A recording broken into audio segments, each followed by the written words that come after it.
What is up, my viewers? So, standing up here, pulling off some insulation from some pipe that is just a little corroded here. Not much, just a little, right? Trying to find out where the leaks are. So maybe they could be band-aided. That sound is rusted metal just falling off like an avalanche.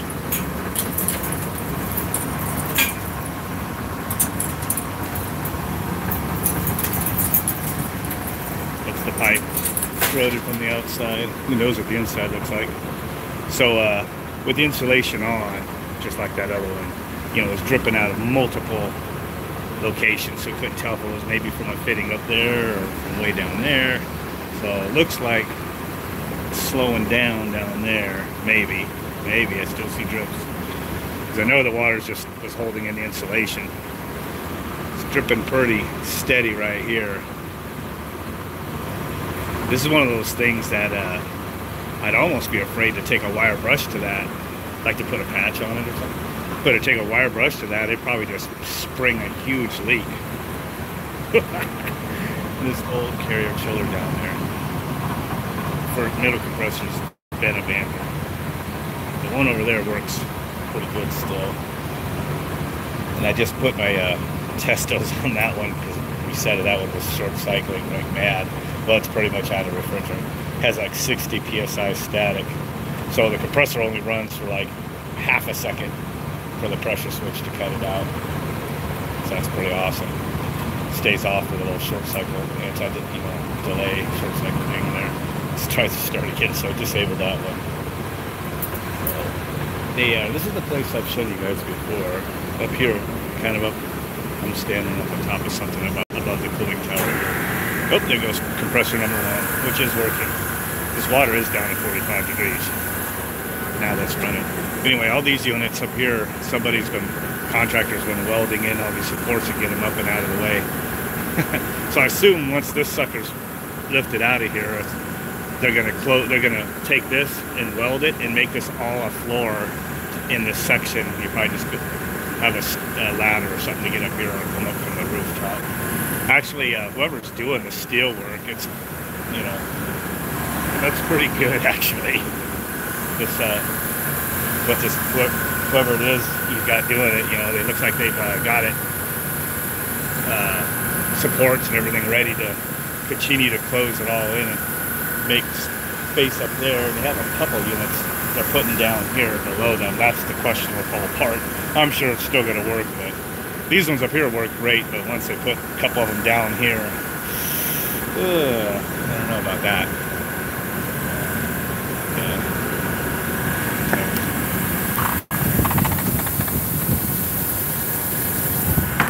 All this is going to be coming out. So all of these are water, are fan coil units that have been removed in various suites of this place here and converted to, just direct cool split systems. So about half the systems, almost half the systems have been taken off the chiller already. And at least there's high on the pile, but Ream units, Rudd, whatever you want to pronounce. Yeah, I like that brand, so at least they're not Goodman. I like that brand. Pretty good. I'm just waiting now just for this, just to see what section stops dripping here now that I pulled off the last of the insulation. I'm definitely thinking it's leaking over here because that's dripping pretty consistently. Got just some drips. I found that the makeup water had the bypass open on this unit. I hope you guys can still hear me with all this racket. Oop. Like Rudd. Yeah, there was always been it probably was Rudd, so let's look at the comment there. What was I saying?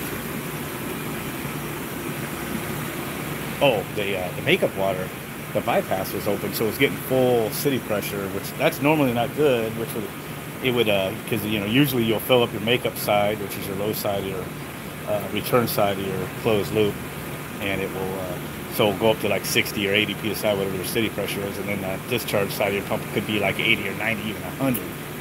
So that's not good. But somebody, when they redid that makeup water coming in, they did not bring it into the return side of the pump. It's on the discharge.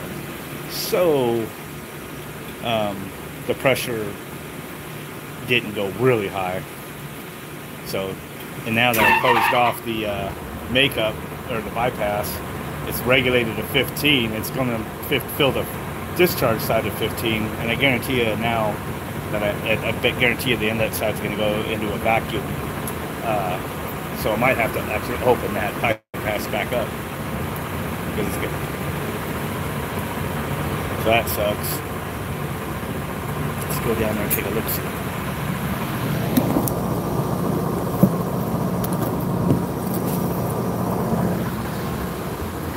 The other gauge I didn't trust, so this is mine. Let's see. Return side, we got about 5 psi. Close that, open up this side.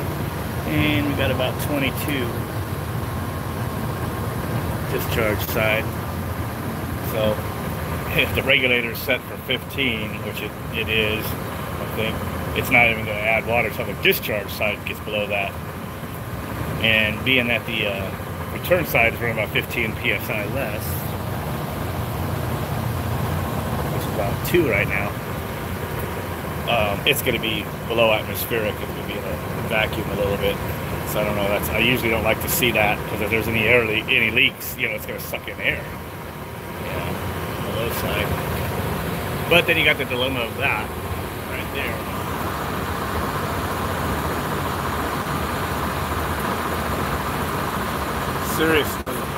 Seriously, I'm afraid to even touch that pipe.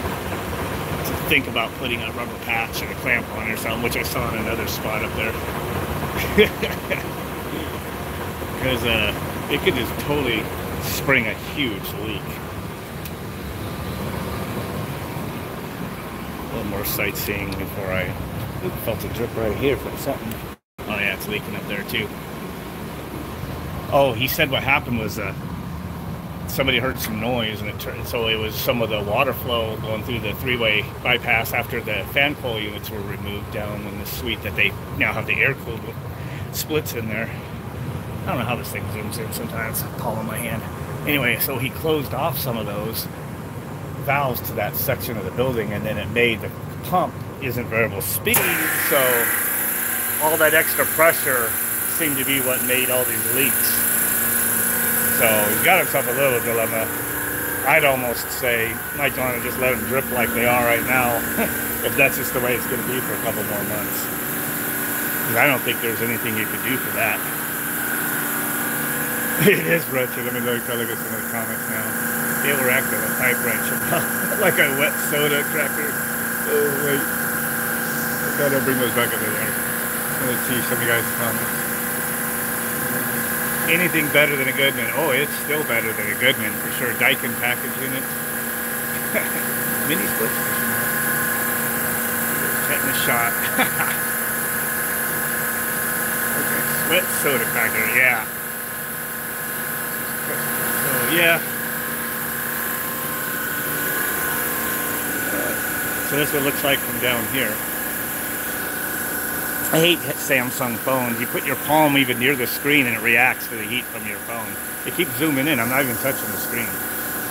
Could be because of the sun shining on it. But, yeah, see, got all those units up above here. Is that awesome or what?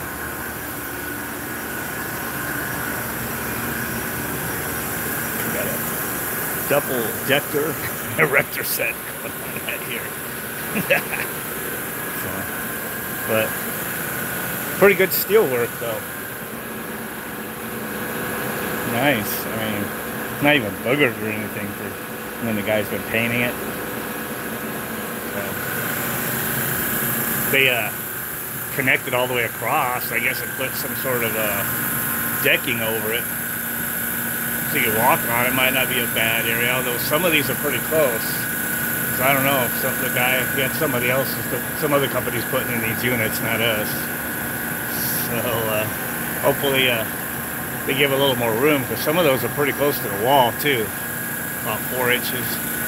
And so,